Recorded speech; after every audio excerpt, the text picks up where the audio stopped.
नमस्कार साथियों, मैं आज अति महत्वपूर्ण सेशन के साथ आपके सामने उपस्थित हुआ हूं ताकि आने वाला एग्जाम में आपको अधिक से अधिक मदद मिल सके।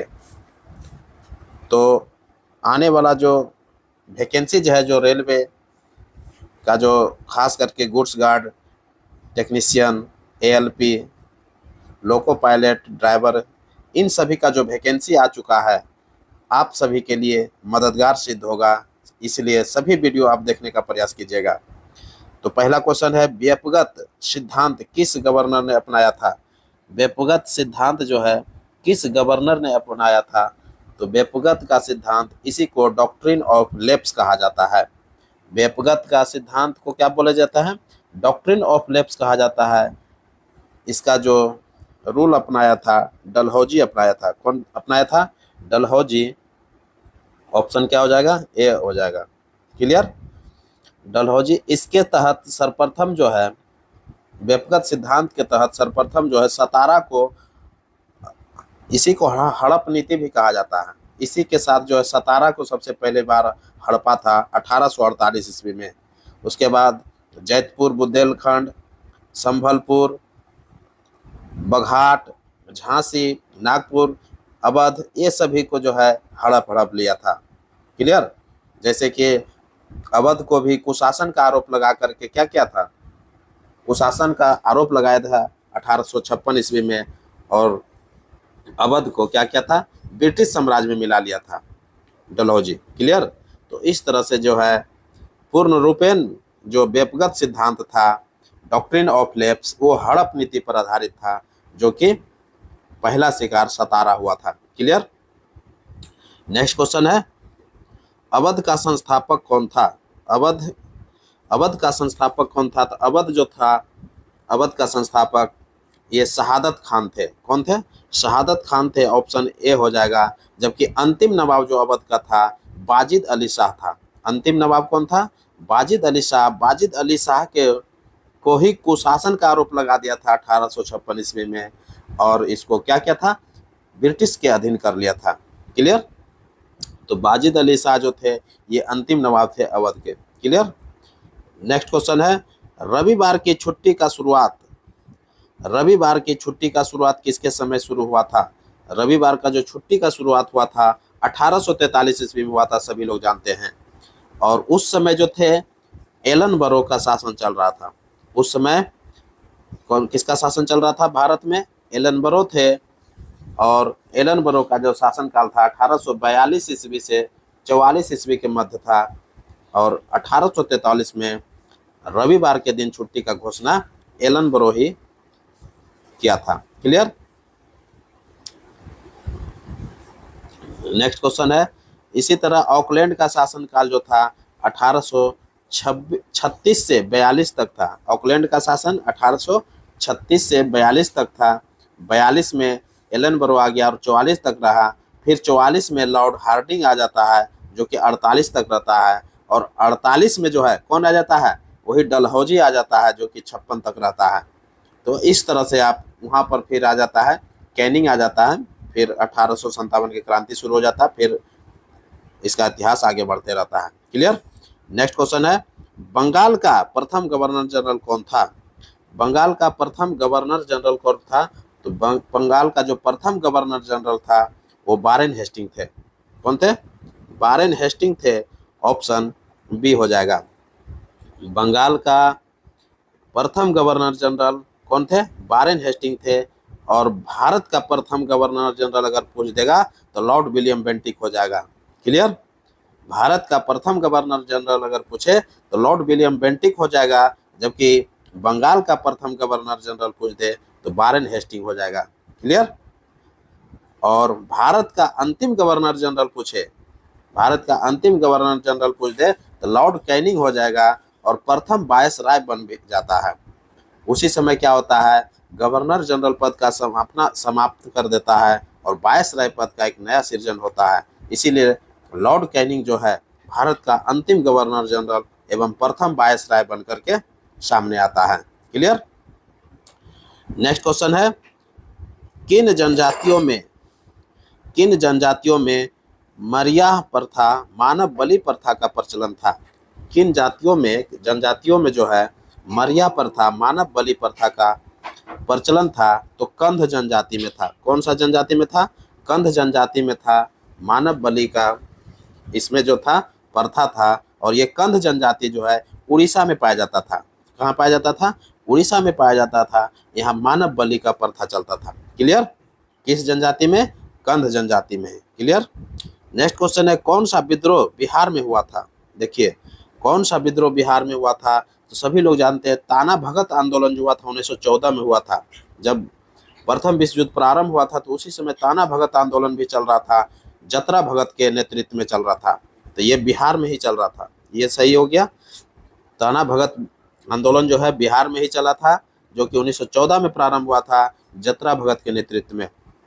पहाड़िया विद्रोह जो है 1779 ईस्वी में प्रारंभ हुआ था। कब हुआ था? 1779 ईस्वी में पहाड़िया विद्रोह प्रारंभ हुआ था, और ये भागलपुर में प्रारंभ हुआ था। कहाँ हुआ था? भागलपुर में प्रारंभ हुआ था। भागलपुर अर्थात बिहार में ही पड़ता है, इसलिए यह जो है पहाड़िया विद्रोह भी बिहार में ही हुआ था। ताना भगत आंदोलन भी बिहार में हुआ, पहाड़िया विद्रोह भी बिहार में हुआ।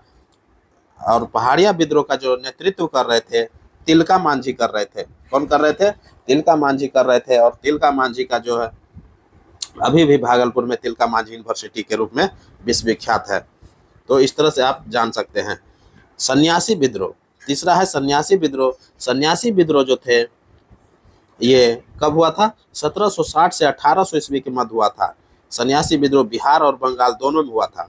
बिहार और बंगाल दोनों में हुआ था, जिसका नेतृत्व केना सरकार एवं दिरजी नारायण कर रहे थे। जिसका नेतृत्व कौन कर रहे थे? केना सरकार एवं दिरजी नारायण कर रहे थे। क्लियर? तो ये जो है सभी आंदोलन क्या हुआ था? ये तीनों आंदोलन जो है बिहार में ही हुआ था। तो आंसर क्या हो जाएगा? उपर्युक्त में से तीनों हो जाएगा। इसलिए ये ऑप्शन आप लोग कर लीजिए, उपर्युक्त में से तीनों आंदोलन जो है क्या हुआ था? ऑल ऑफ द एबव हो जाएगा। तीनों आंदोलन बिहार में हुए थे। इस तरह से क्लियर हो गया होगा। नेक्स्ट क्वेश्चन है, बिरसा मुंडा का जन्म कब हुआ था? बिरसा मुंडा का जन्म कब हुआ था? तो बिरसा मुंडा का जन्म जो हुआ था कब हुआ था? ये पलामू जिला में हुआ था। बिरसा मुंडा का जन्म 15 नवंबर 1875 ईस्वी को हुआ था। 15 नवंबर 1875 ईस्वी को हुआ था। पलामू जिला के तमाड़ के निकट उलीहातू गांव में हुआ था। पलामू जिला के तमाड़ के निकट उलीहातू गांव में हुआ था 1895 में। 15 नवंबर 1895 में बिरसा मुंडा 15 नवंबर 1875 में बिरसा मुंडा का जन्म हुआ था उलीहातू गांव में। क्लियर?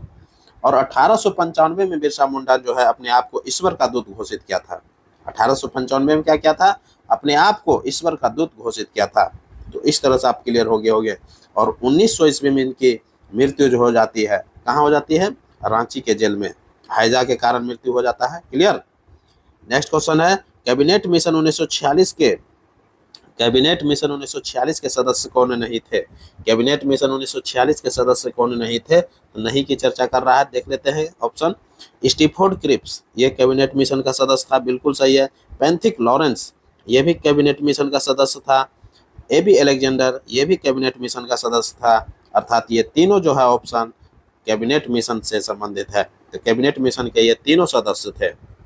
तो कथा कौन नहीं थे? तो नॉन ऑफ दीज हो जाएगा। नॉन ऑफ दीज कर लीजिएगा आप लोग। अर्थात ये सभी जो थे क्या थे? कैबिनेट मिशन के सदस्य थे। क्लियर? नेक्स्ट क्वेश्चन है, किस सम्राट ने कठियावाड़ में सुदर्शन झील का जीर्णोद्धार करवाया था? बहुत इंपॉर्टेंट क्वेश्चन है दोस्तों। किस सम्राट ने कठियावाड़ में सुदर्शन झील का जीर्णोद्धार करवाया था?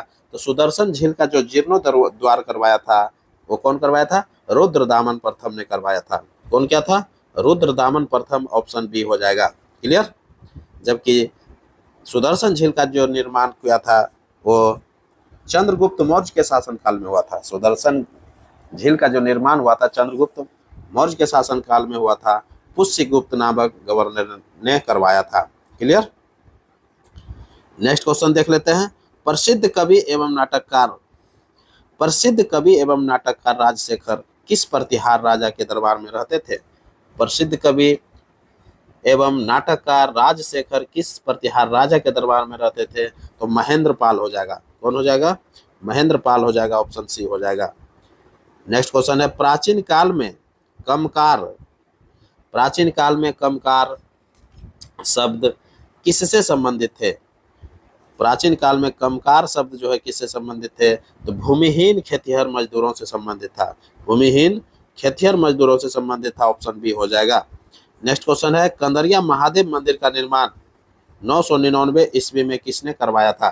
कंदरिया महादेव मंदिर का निर्माण 999 ईस्वी में किसने करवाया था? तो चंदेल ने करवाया था। और चंदेल वंश के जो राजा थे धंगदेव, चंदेल वंश के राजा जो थे धंगदेव ने करवाया था। लिख लीजिएगा आप लोग, धंगदेव। कंदरिया महादेव मंदिर का निर्माण 999 ईस्वी में चंदेल वंश के राजा धंगदेव ने करवाया था, ऑप्शन ए हो जाएगा। नेक्स्ट क्वेश्चन है, किस प्रसिद्ध शासक को द्वितीय अशोक के नाम से जाना जाता है? तो सभी लोग जानते हैं कि कनिष्क को जो है द्वितीय अशोक के नाम से जाना जाता है। नेक्स्ट क्वेश्चन है, काबुलियत एवं पट्टा प्रथा, बहुत इंपॉर्टेंट क्वेश्चन है। काबुलियत एवं पट्टा प्रथा की शुरुआत किस शासक ने किया था? तो ये शेर शाह ने किया था। कौन किया था? शेर शाह ने किया था। ऑप्शन क्या हो जाएगा? डी हो जाएगा। नेक्स्ट क्वेश्चन है, किला एक कोहना मस्जिद कहाँ है? किला एक कोहना मस्जिद कहाँ है? तो दिल्ली में है, जो कि शेर शाह ने बनवाया है। किला एक कोहना मस्जिद है ये। किला एक कोहना मस्जिद जो है शेर शाह ने बनवाया था। कहाँ? दिल्ली में बनवाया था। क्लियर? इसी को पुरानी किला के नाम से भी जाना जाता है। बहुत इंपॉर्टेंट क्वेश्चन है। पुरानी किला अगर पूछ ले तो दिल्ली में हो जाता है। यही किला एक कोहना को पुरानी मस्जिद के नाम से जाना जाता है। नेक्स्ट क्वेश्चन है, किस युद्ध के दौरान शेर शाह ने आगरा पर कब्जा कर लिया था? तो किस युद्ध के दौरान जो है शेर शाह आगरा पर कब्जा किया था? तो शेर शाह जो है आगरा पर कब्जा किया था किस युद्ध के दौरान? तो बिलग्राम का युद्ध हुआ था। बिलग्राम के युद्ध में जो है शेर शाह जो है क्या किया था? आगरा पर कब्जा कर लिया था। क्लियर? नेक्स्ट क्वेश्चन है, शंकराचार्य द्वारा स्थापित 4 मठ में से कौन सा पीठ दक्षिण में है? देखिए, शंकराचार्य जो है चारों दिशाओं में जो है, चारों उत्तर पश्चिम दक्षिण और पूरब में, ये सभी चारों दिशाओं में जो है 4 मठ का निर्माण करवाया है। तो दक्षिण में पूछ रहा है कि कौन सा मठ है? तो श्रृंगेरी मठ है। कौन है? श्रृंगेरी मठ है, जो कि दक्षिण में है और ये मैसूर में है। श्रृंगेरी मठ कहाँ है? मैसूर में है, जो कि दक्षिण में पड़ता है, और मैसूर जो है कर्नाटक में पड़ता है। क्लियर? उसी प्रकार ज्योतिर्मठ है। ज्योतिर्मठ जो है केदारनाथ में पड़ता है, जो कि केदारनाथ कहाँ है? उत्तराखंड में है। तो ये कहाँ हो गया? ये उत्तर में पड़ता है। अगर पूछ दे कि उत्तर में कौन सा मठ है, तो ज्योतिर्मठ है। तो ज्योतिर्मठ कहाँ है? केदारनाथ में पड़ता है, ये उत्तराखंड में। क्लियर? गोवर्धन पीठ के बारे में चर्चा करते हैं। गोवर्धन पीठ जो है पुरी में है। गोवर्धन पीठ कहाँ है? पुरी में है, जो कि उड़ीसा में है, और ये पूरब में पड़ता है। तो पूरब हो गया, उत्तर हो गया, दक्षिण हो गया, तो लास्ट जो है एगो पश्चिम बचा है। पश्चिम में कौन है? तो पश्चिम में एक मठ है। कौन है? द्वारकाधीश, द्वारका मठ के नाम से जानते हैं। तो ये जो है शारदा पीठ के नाम से जानते हैं, और ये नाम कहाँ है? ये गुजरात में पड़ता है। तो इस तरह से आप चारों मठ को क्लियर कर दिए हैं। अब हम लोग नेक्स्ट क्वेश्चन बढ़ते हैं। मातृभूमि, बहुत इंपॉर्टेंट क्वेश्चन है। मातृभूमि बुक ऑफ द ईयर पुरस्कार 2023 किसने जीत लिया है? मातृभूमि बुक ऑफ द ईयर पुरस्कार 2023 किसने जीता है? तो कौन जीतना है? डॉक्टर पैगी मोहन ने जीत लिया है। डॉक्टर पैगी मोहन ने जीत लिया है, ऑप्शन बी हो जाएगा। क्लियर हो गया होगा? वेस्ट इंडीज के लेखिका है ये। डॉक्टर पैगी मोहन कौन है? वेस्ट इंडीज की लेखिका है, जो कि मातृभूमि इंटरनेशनल फेस्टिवल ऑफ लेटर्स 2023 के चौथे संस्करण में ये जीत हासिल किया है। क्लियर?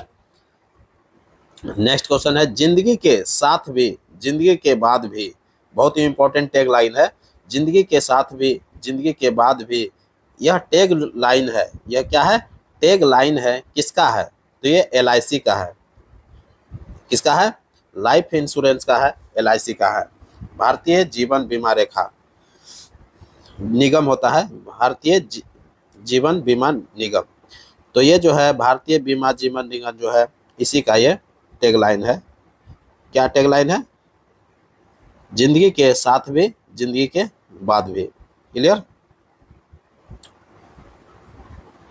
LIC हो गया, ऑप्शन डी हो जाएगा। सौर मंडल का खोज किसने किया था? सौर मंडल का खोज जो है कोपरनिकस ने किया था, सभी लोग जानते हैं। सौर मंडल का खोज कोपरनिकस ने किया था, ऑप्शन ए हो जाएगा। नेक्स्ट क्वेश्चन है, ओलंपिक में भाग लेने वाली पहली भारतीय महिला जिम्नास्टिक कौन है? ओलंपिक में भाग लेने वाले पहले भारतीय महिला जिम्नास्टिक कौन है? तो दीपा कर्माकर है। कौन है? दीपा कर्माकर है, ऑप्शन सी हो जाएगा, दीपा कर्माकर। यह किस में भाग लिया था? रियो डी जेनेरियो में, जो 2016 में हुआ था ओलंपिक। रियो डी जेनेरियो 2016 में ओलंपिक जो खेला गया था, ग्रीष्मकालीन ओलंपिक में, इसी में जो है दीपा कर्माकर पहली भारतीय ओलंपिक महिला जो है बन करके उभर करके सामने आई थी। क्लियर? तो ओलंपिक में भाग लेने वाली प्रथम भारतीय महिला जो थी जिम्नास्टिक, वो दीपा कर्माकर थी, जो कि रियो डी जेनेरियो ग्रीष्मकालीन ओलंपिक 2016 में भाग लिया था। क्लियर? नेक्स्ट क्वेश्चन है, और ये रियो डी जेनेरियो कहाँ पड़ता है? ये ब्राजील में पड़ता है। कैंसर के उपचार के लिए किस गैस का इस्तेमाल किया जाता है? कैंसर के उपचार के लिए रेडॉन गैस का इस्तेमाल होता है, ऑप्शन सी हो जाएगा। नेक्स्ट क्वेश्चन है, सर्वोच्च न्यायालय में यदि कोई व्यक्ति जाता है तो वह किस भाषा में आवेदन करेगा? बहुत इंपॉर्टेंट क्वेश्चन है दोस्तों। एक एक क्वेश्चन आपको एग्जाम के लिए बहुत इंपॉर्टेंट बन जाता है, इसलिए सभी वीडियो आप देखने का प्रयास कीजिएगा, क्योंकि आने वाला जो है एक एक क्वेश्चन आपको एग्जाम की ऊंचाइयों तक लेके जाता है। सर्वोच्च न्यायालय में यदि कोई व्यक्ति जाता है तो वह किस भाषा में आवेदन करेगा? तो वो अंग्रेजी में कर सकता है दोस्तों।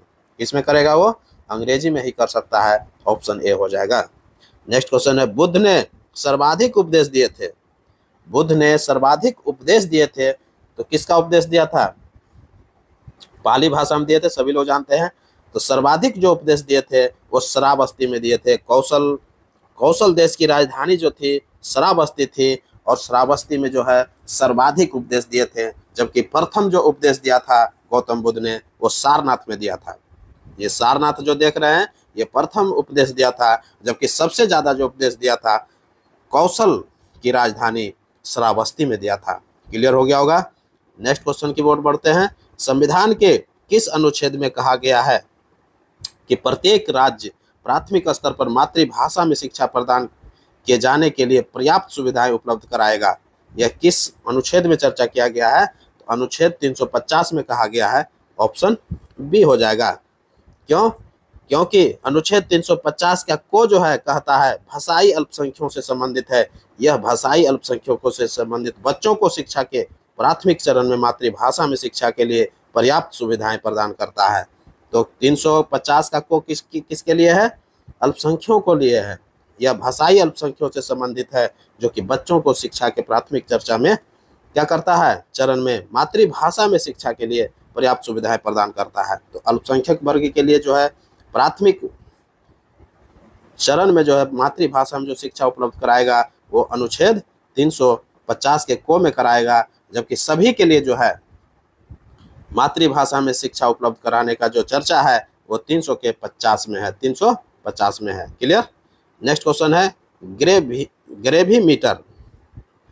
ग्रेविमीटर यंत्र का उपयोग क्या है? ग्रेविमीटर यंत्र का क्या उपयोग है? ये पानी की सतह पर जो है तेल की उपस्थिति को मापता है। पानी की सतह पर तेल की उपस्थिति को मापता है, ऑप्शन बी हो जाएगा। बहुत इंपॉर्टेंट क्वेश्चन है। नेक्स्ट क्वेश्चन है, अच्छे अवशोषक ही अच्छे उत्सर्जक होते हैं। ये उत्सर्जक होगा दोस्तों, इसका उत्सर्जक कर लीजिएगा। अच्छे अवशोषक ही अच्छे उत्सर्जक होते हैं, यह जो है कथन, यह नियम जो है किसका है? यह नियम जो है किरचॉफ्स का नियम है। यही जो है किरचॉफ्स का नियम हम लोग पढ़ते थे और कहते थे कि अच्छे अवशोषक ही अच्छे उत्सर्जक होते हैं। क्लियर? ऑप्शन डी हो जाएगा, किरचॉफ्स का लॉ। नेक्स्ट क्वेश्चन है हड्डियों तथा दांत के निर्माण हेतु किसकी आवश्यकता होती है? तो कैल्शियम और फास्फोरस की होती है, सभी लोग जानते हैं। कैल्शियम और फास्फोरस हो जाएगा, ऑप्शन बी हो जाएगा। नेक्स्ट क्वेश्चन है किसी कैदी को न्यायालय के समक्ष प्रस्तुत करवाने के लिए किस रीट हो जाएगा। देखिए यहाँ ऑप्शन टाइपिंग करने में मिस्टेक कर दिया है। कहता है कि किसी कैदी को न्यायालय के समक्ष प्रस्तुत करवाने के लिए किस लेख या रीट की आवश्यकता पड़ती है? तो कौन सा लेख? तो बंदी प्रतिरक्षीकरण होता है दोस्तों, बंदी प्रतिरक्षीकरण, हैबिज कार्पस। क्लियर? इसको बंदी प्रतिरक्षीकरण को क्या बोलते हैं? हैबिज कार्पस बोलते हैं। नेक्स्ट क्वेश्चन है किस रंग का विक्षेपण सबसे अधिक होता है? किस रंग का विक्षेपण सबसे अधिक होता है? तो बैगनी रंग का जो है सबसे अधिक विक्षेपण होता है, जबकि लाल रंग का विक्षेपण सबसे कम होता है। क्लियर? नेक्स्ट क्वेश्चन है अर्थशास्त्र में ग्रेशम का नियम संबंधित है। अर्थशास्त्र में ग्रेशम का नियम किससे संबंधित है? तो अर्थशास्त्र में ग्रेशम का जो नियम है वो मुद्रा संचालन से संबंधित है दोस्तों, ऑप्शन डी हो जाएगा। नेक्स्ट क्वेश्चन है निम्न में से कौन सा कथन औसत्य है? निम्न में से कौन सा कथन औसत्य है? तो एक एक कथन देख लेते हैं। कनाडा का डेट्राइट बिंडसर को कहा जाता है। कनाडा का डेट्राइट बिंडसर को कहा जाता है, ये बिल्कुल सही है दोस्तों। जापान का मैनचेस्टर ओसाका को कहा जाता है, जबकि कानपुर लिखा हुआ दोस्तों, तो ये गलत हो गया ऑप्शन। जापान का मैनचेस्टर किसको कहा जाता है? ओसाका को कहा जाता है, जबकि भारत का मैनचेस्टर जो है वो अहमदाबाद कहलाता है, और उत्तर भारत का जो मैनचेस्टर है वो कानपुर कहलाता है।